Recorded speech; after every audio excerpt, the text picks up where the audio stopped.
This week, much to my previous expectation and fear, Steve McClaren was appointed as manager of Queen's Park Rangers, replacing Ian Holloway on a 2-year deal. My initial doubt in McClaren's appointment, however, has been tainted by the club's director of football, Ferdinand. He has a fantastic reputation in the game for developing and coaching players. When you look at the average age of our squad, and the exciting young talent starting to emerge, he is the perfect fit for us. Embed from Getty Images. QPR finished in 16th place this season, 2 places higher than the previous.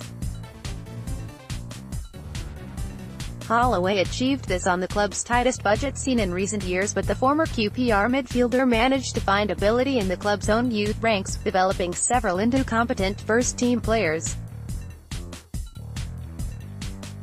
Boasting one of the league's youngest squads then, is McClaren the right man to take this particular set of players to the next level? His appointment was met with genuine sympathy from some Twitter users towards QPR fans, most of whom supporters of Nottingham Forest, Newcastle United and Derby County.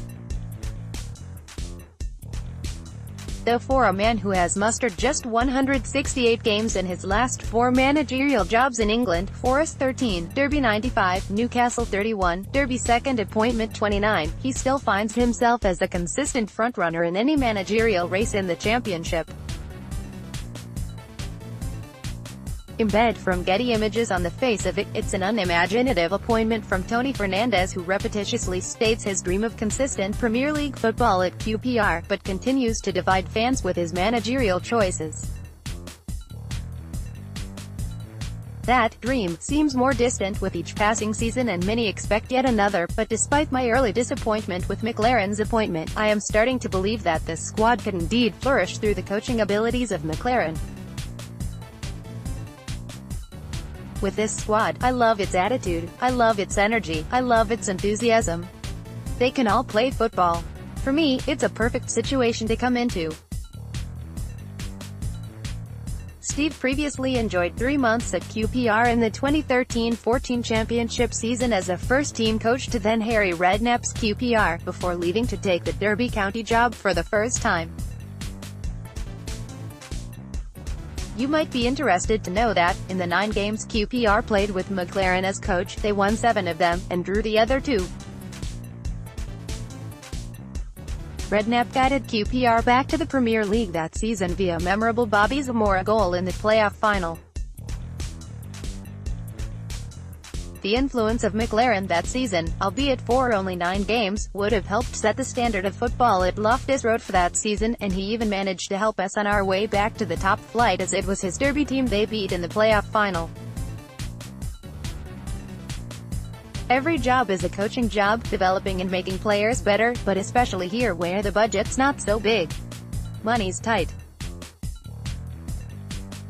With the funding at QPR set to be on cautious for another season, it becomes even more important that the emerging youth talent at the club is not only developed by McClaren, but done so in good time. Embed from Getty Images. Also vital for QPR is that they add some experience to their squad over the summer. I wrote some time ago that whilst having a young squad is nice, you run the risk of losing games through a lack of experience on the pitch. With the likes of Nedum Onuoha, James Perch and Jamie Mackie all leaving come the end of their contract, it leaves void of knowledge in the QPR dressing room. The next stage over the next year is to move forward, add experience, and if we do that we can progress. Despite the tight funds available to him though, McClaren is keen to replace the lost experience at QPR, and has already been linked with moves for former players in Forest's Jamie Ward and Derby's Chris Martin.